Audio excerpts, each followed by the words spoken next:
Hi everyone, Robert Kajiwara here. Earlier this month, we finished at the United Nations Human Rights Council 45th session, and we got a lot done.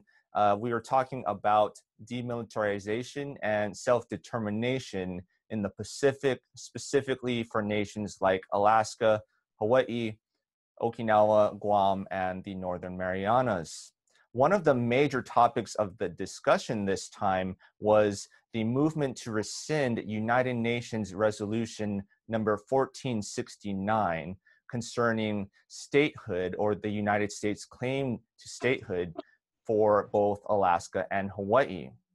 Now, this resolution has major impacts not only for Hawaii and Alaska, but by extension, the rest of the Pacific as well. You can see the video that we did at the UN about this. It's posted on my YouTube channel, and it's available to the general public. However, this particular video that we did was really aimed at diplomats and United Nations officials. It wasn't really aimed at the general public. So I thought we would do another video, a follow-up video, that provides some explanation about what exactly this resolution is to the average person, because I know a lot of people around the world, including in Hawaii and Okinawa, are still pretty confused and don't quite understand what this resolution is and why it's such a big deal and why we're making a big deal about it. So I asked our good friend Leon Siu, Minister of Foreign Affairs of the Hawaiian Kingdom, to join us today to help explain this issue. Now, you're probably very familiar with Leon. He's appeared in a number of my videos on this channel. He's really the mastermind or the chief architect behind this movement to rescind Resolution 1469. Or the culprit. You could say that too. I prefer architect or mastermind. But yes, welcome, Minister Siu. Thanks so much for joining us today. Oh, mahalo. It's good to be here. It's a beautiful day in Hawaii, and I'd like to send our aloha to everybody out there who's listening. Yes, so this resolution 1469 was a resolution that was passed by the United Nations in 1959. And it's a pretty innocuous sounding resolution. Actually, all it says is that the United Nations General Assembly accepts the report by the United States, A4226, by the United States. It was submitted in September 1959. And the report basically said that Hawaii and Alaska had each had a referendum, or they called it a plebiscite, to vote for the future governance of their territories, and that both Hawaii and Alaska had voted overwhelmingly to become part of the United States, to become states of the United States. And so this is what the report that's what the report said that was sent to the United Nations.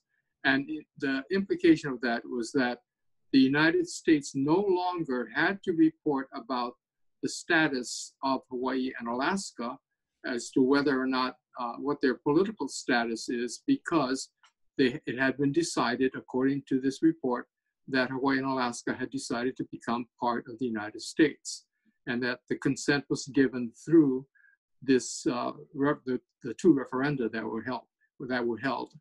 So as far as the United Nations was concerned, the United Nations said at that point, then the political issue or the political status of both Hawaii and Alaska was settled, and that they had both chosen to become part of the United States. And that, therefore, the United Nations was no longer involved in any question about the political status of Hawaii or Alaska.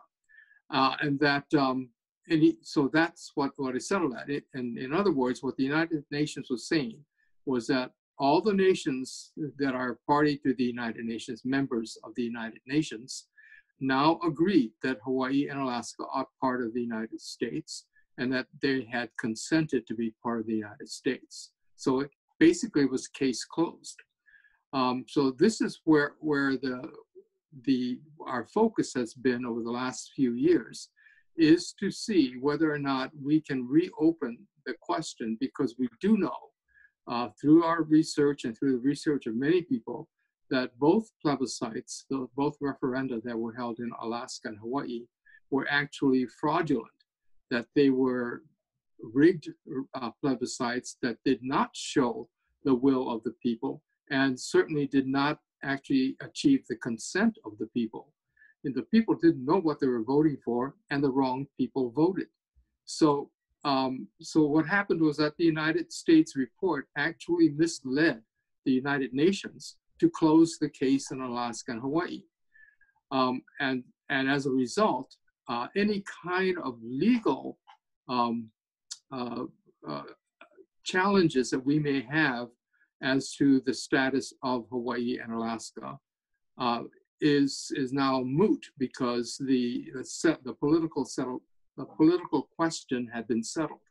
So I'm going to talk mostly about Hawaii at this point, because Alaska sort of has a slightly different track, or slightly different options if we should get 1469 revoked.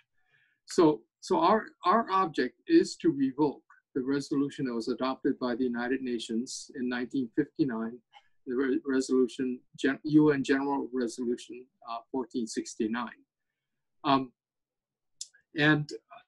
But actually, to try to get something revoked requires a few steps before that. And so what we decided to do was to actually just start the ball rolling.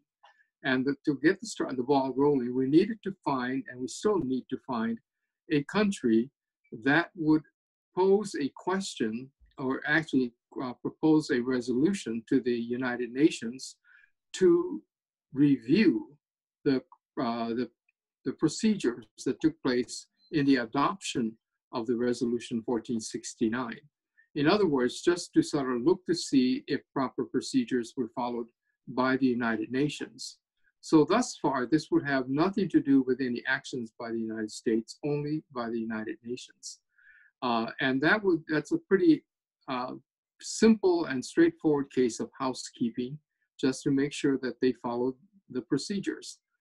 However, if they pass this resolution and they do review 1469, they will find at that point all kinds of inconsistencies and misleading information that was in the United States report. And then that would lead the United Nations to realize that they had adopted their resolution 1469, closing the case on Hawaii. They had adopted that resolution in error. And now they would be obligated to correct that error. And in correcting the error, they would have to rescind the resolution 1469. So the implications of them rescinding 1469 is that the United Nations no longer accepts the United States' claim that the people of Hawaii had consented to join the United States. And by doing so, then there was no political settlement of the question. So in other words, Hawaii is still a political question up in the air. However, we have a great advantage, because over the last 40 years, we've actually managed to really identify who we are. And that is a sovereign, independent country in continuity. That is, the Hawaiian Kingdom never lost its sovereignty. It never relinquished its sovereignty, and it never relinquished any lands to the United States. So without the United Nations approval or sanction of the United States report, that false report, then the whole question of the political status of the Hawaiian Kingdom would be raised. And we have a very, very strong, an airtight case that the Hawaiian Kingdom still exists. So were it not for the United States conflicting claim to our islands, we would still be a sovereign independent nation. And so if you remove that conflicting claim that Hawaii is part of the United States, then the Hawaiian Kingdom reemerges. So that's where we are with that particular resolution. Now, what we are working on right now is to get some countries to, to agree to propose a resolution, to submit a resolution to the General Assembly calling for that initial review of UN General Resolution 1469. So that is where we are. So for decades now, Hawaiians have been trying to get the United Nations to do something to help restore Hawaii's independence, including yourself, Minister Hsu. I know you've done a lot of work at the UN for over a decade now, but the UN has always been very reluctant to address the issue. They've pretty much ignored it this entire time. So what makes Resolution 1469 different, and why is there hope regarding this issue? Yes, okay.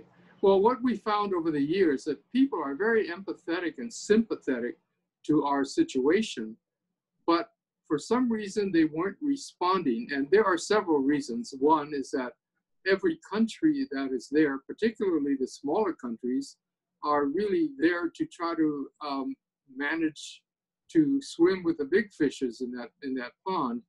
And so most people are there looking out for the best interests of their country. In fact, the country sends them there with the specific instruction that whatever they do at the UN, it has to be in the best interest of their country.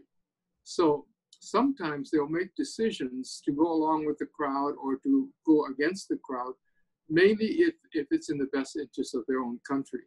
And so I won't have to explain a whole lot of that. So it's quite political in that respect. But like I said, most of the countries and almost everybody I've talked to were sympathetic with our situation, but really did not see a way that we could succeed in winning our case or restoring our kingdom as a sovereign nation. And so when I first started going there and talking to people, they would be, expressing again sympathy for our situation and say, yes, we really feel for you, and that's a very good cause, and we wish you all the best in that. And then a few years later, 5 or 6 years later, they started saying, well, that's very interesting. Do you really think this could happen? So it changed their minds a little bit. And then a few years ago, about 3 years ago, they started saying, what do you think we could do to help? So we've come quite a long way from good luck to what do you think we can do to help?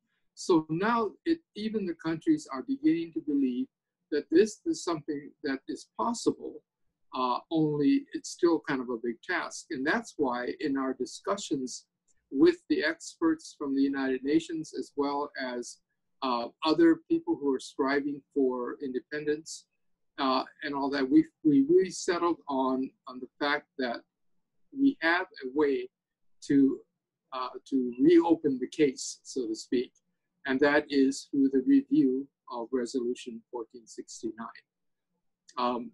And this came about, again, because several of the countries said, we'd love to help you, but how can we do so without endangering ourselves, is the implied end to that question.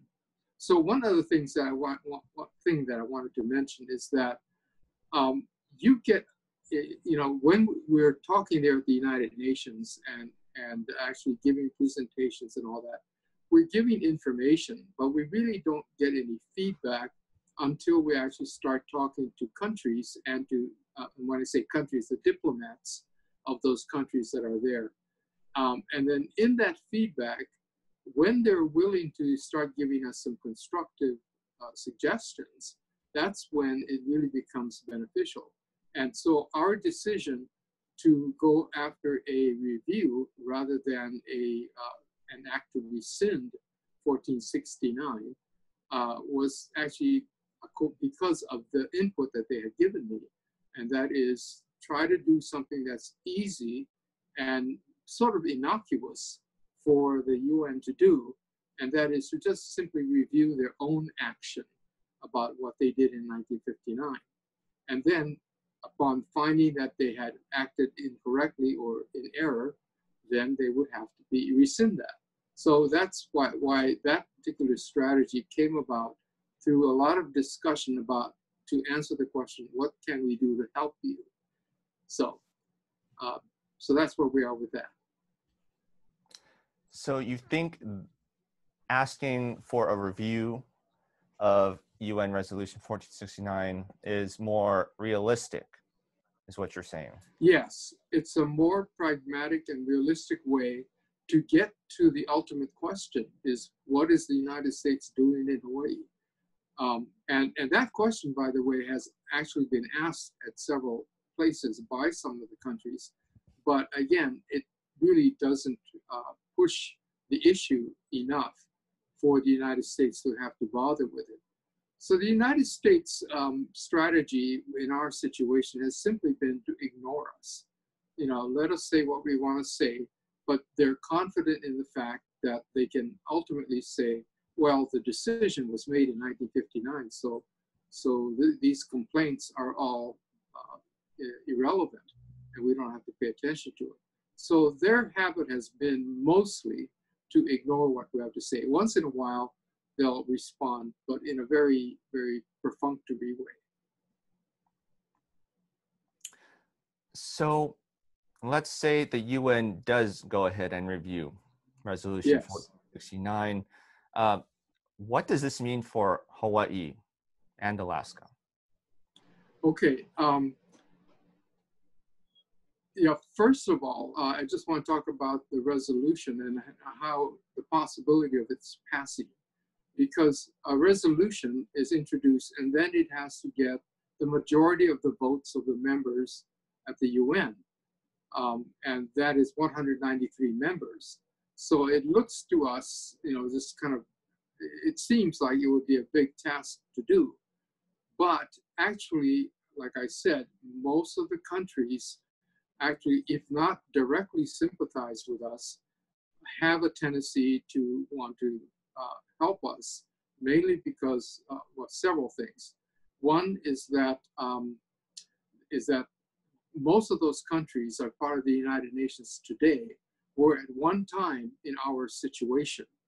And so they understand the struggle it is to gain independence or to gain the recognition of their own sovereignty.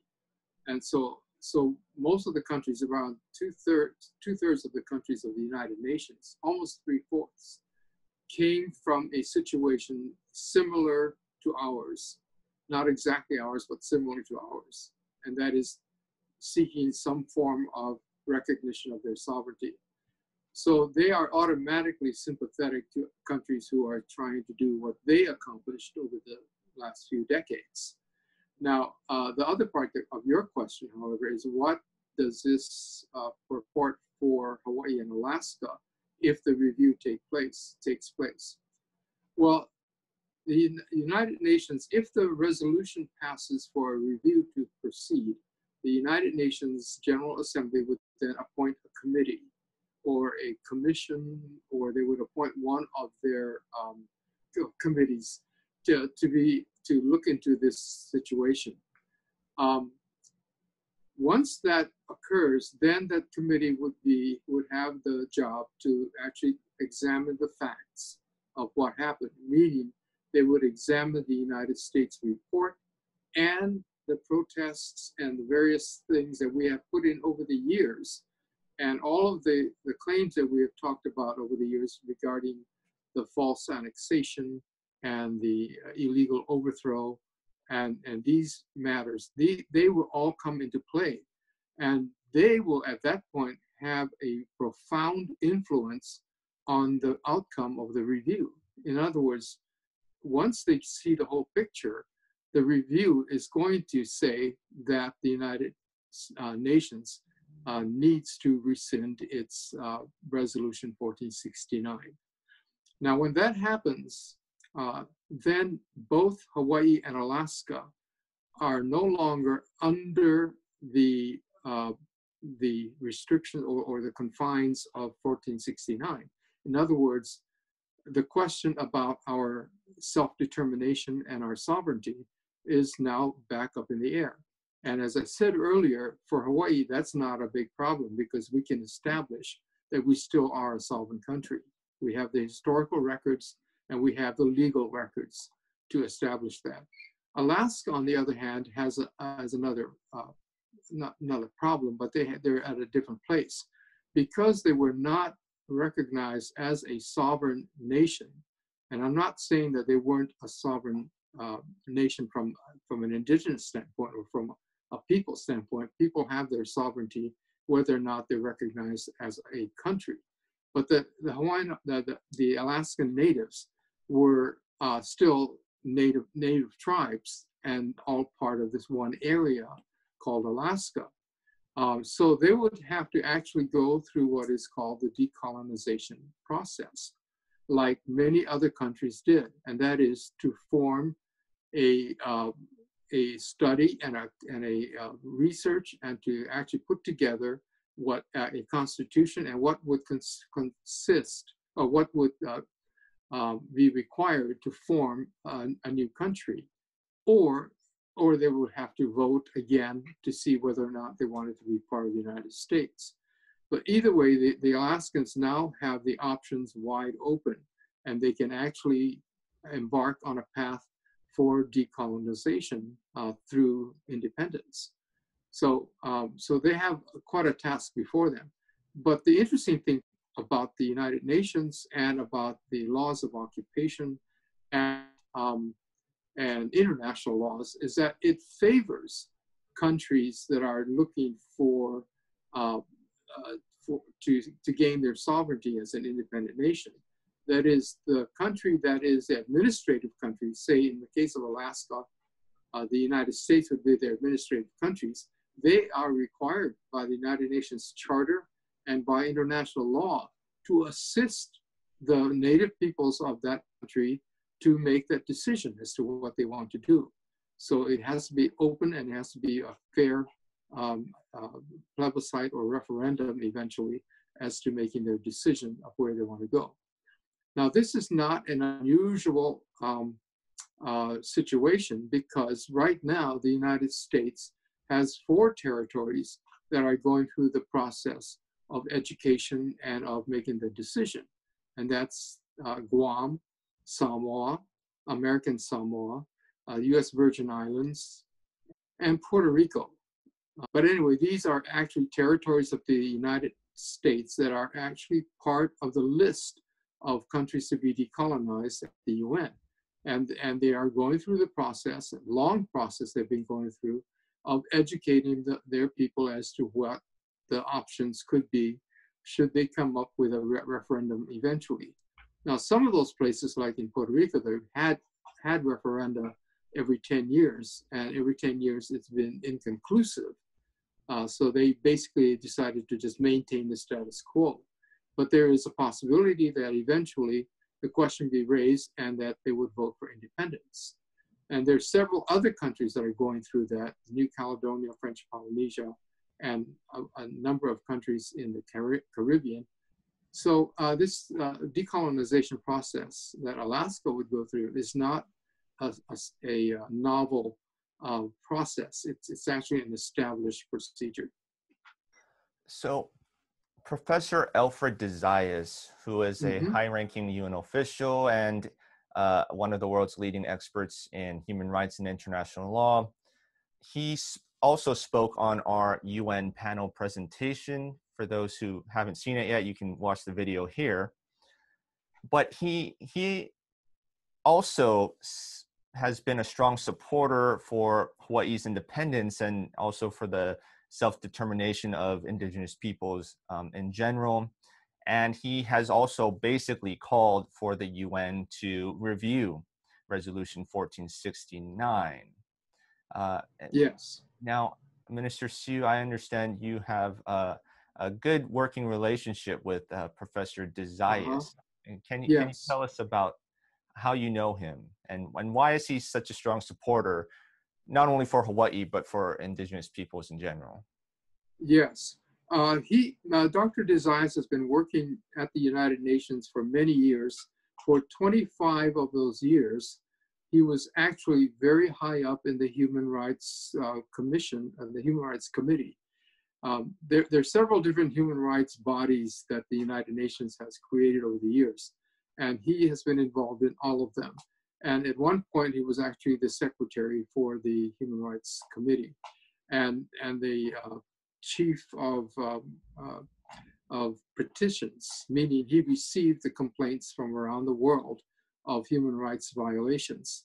So he's very much involved in that area, and actually wrote, several books on the human rights activities at the United Nations.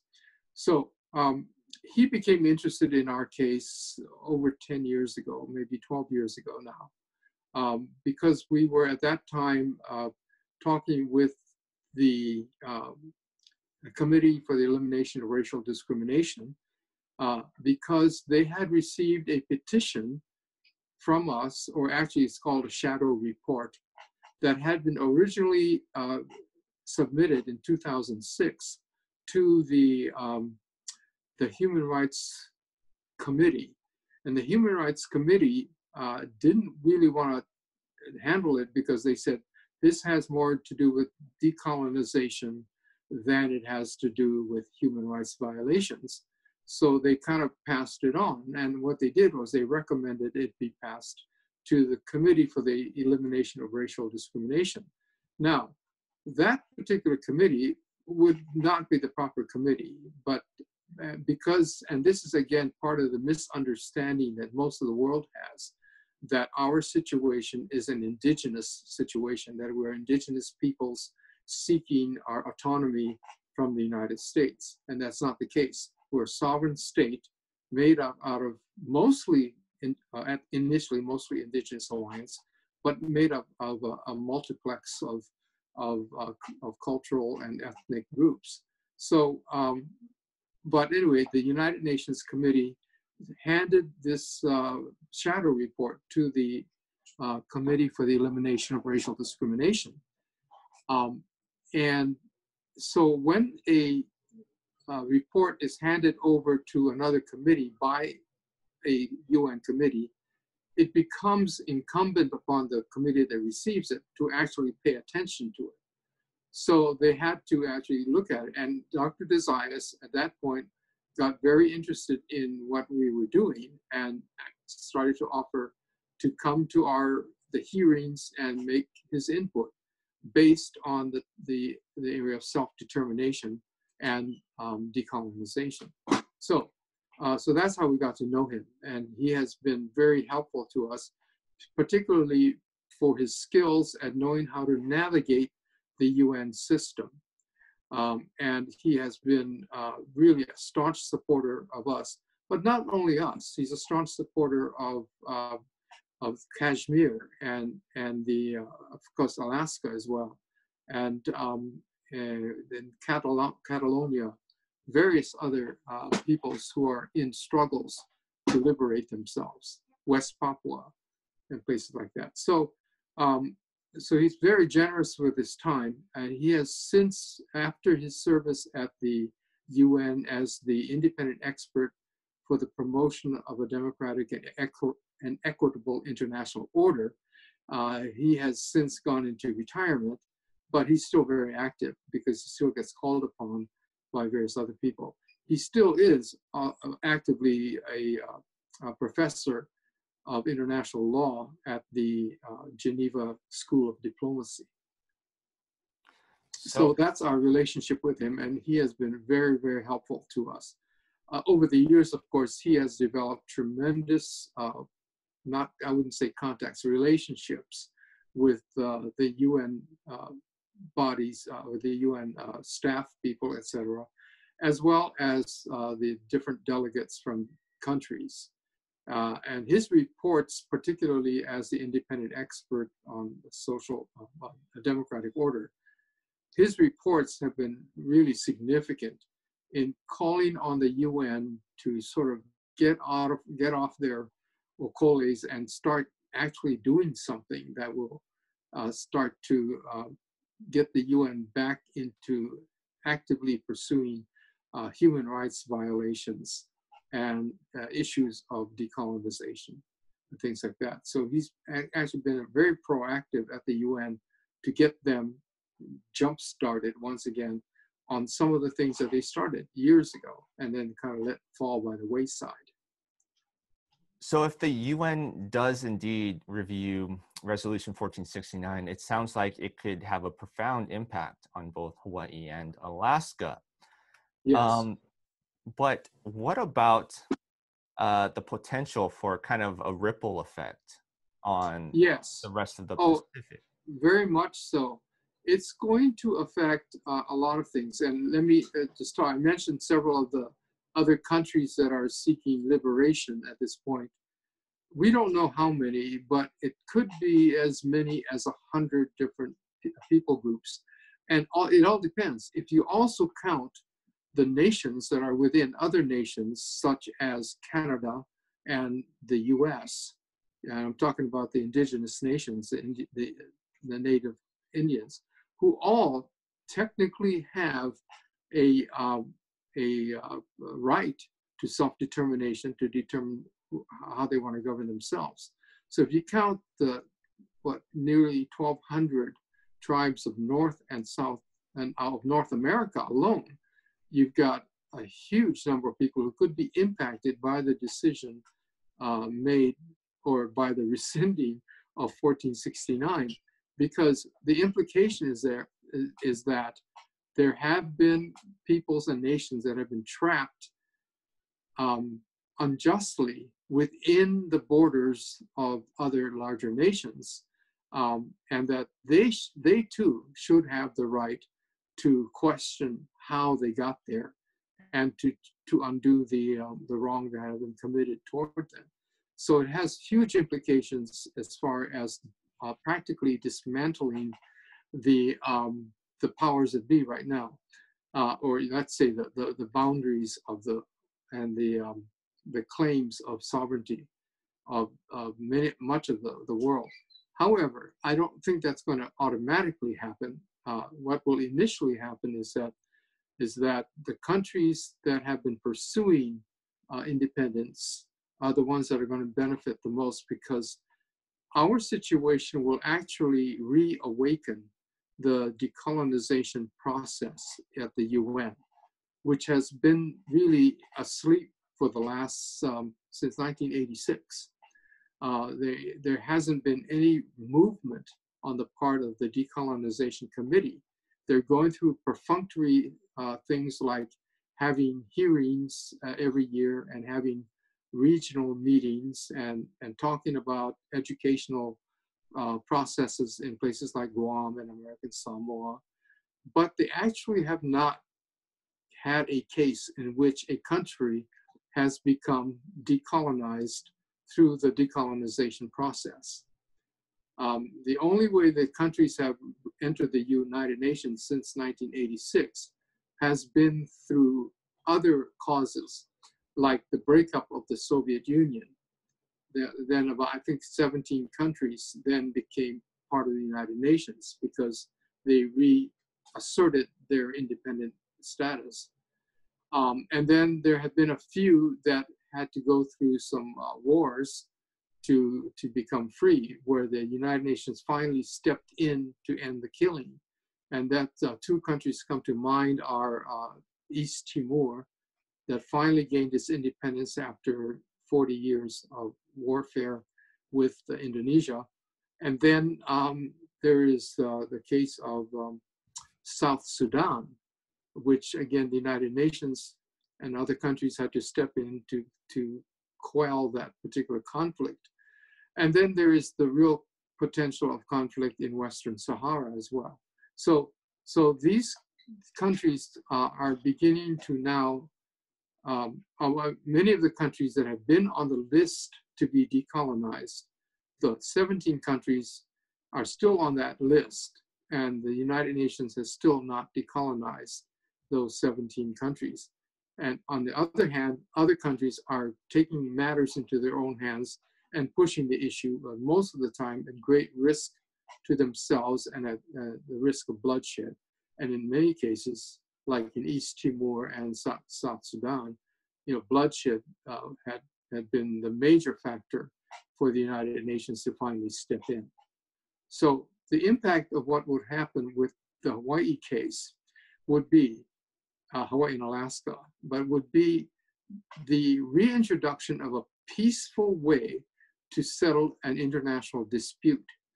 And so we really believe that this, as long as we keep our kapu aloha in place and how we approach this, then there'll be an example of a peaceful way of a 127-year dispute to be settled, and to be settled not only in a peaceful way, but in a way that actually makes things pono between our two countries, to reestablish a right relationship between our two countries, as well as with the rest of the world. So I think the overall impact will be that it will offer a different way of bringing about a peaceful settlement of a long-standing dispute. So Hawaii and Okinawa, or more accurately, Luchu, have been working together very closely now for a while. So how do you think this Resolution 1469 concerning Hawaii and Alaska, how might it impact Okinawa or Luchu? Yes, well, the question will be raised in this review is that how did these countries come to be part of another country, like Japan and Okinawa? And as you have taught us, that there is some very shady, illegal actions were taken for Japan to claim Okinawa, just like illegally claimed Hawaii and illegally claimed Alaska, and so forth. So I think that what this would do is not only open the decolonization question, but it will also open up the occupation question, the illegal occupations that have occurred. And if the United States has to answer for something like this, then so do other countries. And this is why I was saying this kind of opens a Pandora's box. That is, there are unresolved situations of nations, of peoples being captured and held within the borders of a bigger nation that claims sovereignty over the whole area. So it's going to open up those questions. But hopefully, like I said, we may be able to set an example of how to peacefully resolve those questions. Now, that's to say, most of the people who have been under occupation and under some form of captivity to other countries have been at the UN. They have put their cases there before the Human Rights Council and before the Security Council and places like that. But they've gotten no response and no real action on their part, unless there's this violence and spread of abject, warfare going on. So, but the people have not been silent all these years, but they have been frustrated by the United Nations inactivity. So what we can do is to reawaken the interests of the United States in addressing these issues. So that's what I think that this is how it's going to affect Okinawa. Okinawa has a open and shut case, just like Hawaii has, and there shouldn't be any problem, or there shouldn't be any reason why Okinawa should not also be able to assert itself as an independent nation. When I corrected myself on saying problem, there is a problem, and the problem, of course, is Japan. Just like in Hawaii, there is a problem. The problem is the U.S. But we do have the opportunity and the right to address these, and we're hoping that by opening up the Hawaii and Alaska situation, that it will also open up the accessibility to justice and to resolution to these problems that are all over the world. Well, that's very interesting, and it could have a huge impact on not only the Pacific but at the world at large. So yes. I want to thank you, Minister Sue, for spending the time to educate us and to be with us today. I wish you all the best in your endeavors. Mahalo, mahalo. Thank you for having me, and we'll be back again to talk about some other aspects of what's going on with the Hawaiian Kingdom. So mahalo. Sounds great. Thank you so much to everyone for joining us today. Please be sure to like this video and subscribe to show your support for Hawaii, for Okinawa, and for the rest of the Pacific as well. Thanks again for joining us. I'll see you next time.